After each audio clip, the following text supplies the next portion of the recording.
নতুন কাপড় সেলাই করা বা রেডিমেড কেনার পর না ধুয়ে পরিধান করলে নামাজ পড়লে নামাজ হবে কিনা? নতুন কাপড় বাজার থেকে কিনে আনছেন, এটা পরে নামাজ পড়লে নামাজ হবে? আপনাদের কি মনে হয়, হবে নাকি হবে না? হবে না, মিশ্র অনুভূতি। যারা হবে না বলতেছেন কারণ কি বলেন?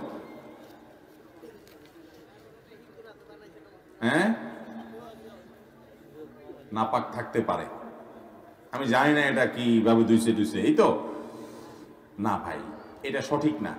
যারা উত্তর দিয়েছেন যে নতুন কাপড় ধোয়া ছাড়া নামাজ পড়া যাবে তাদের উত্তর সঠিক।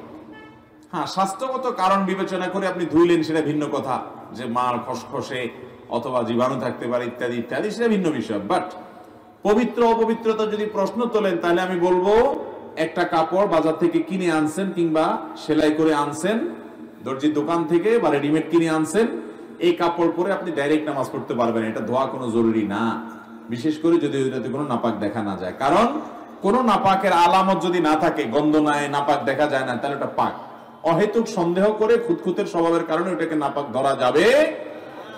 আপনি যদি দেখেন যে হ্যাঁ নাপাক লেগে আছে, তাহলে যে জায়গা নাপাক লেগে আছে সেই জায়গা ধোবেন, ভিন্ন কথা। কিন্তু কে ধুইছে, কোত্থেকে ধুইছে, আদৌ ধুইছে কিনা, এটা পাক না নাপাক, যেহেতু নাপাকের কোনো আলামত নাই, অতএব এটাকে পাক ধরবেন। কথা কি বুঝাতে পারছি? বিধায় নতুন কাপড় অথবা সেলাই করে আনছেন দর্জি দোকান থেকে, সেই সমস্ত কাপড় চোপড় এগুলো আপনার সরাসরি পরা যাবে, নামাজ পড়া যাবে, কোনো অসুবিধা নেই। তবে ধুয়ে নিতে পারলে স্বাস্থ্যগত দিক থেকে নানা দিক থেকে ভালো হতে পারে, সেটা ভিন্ন বিষয়।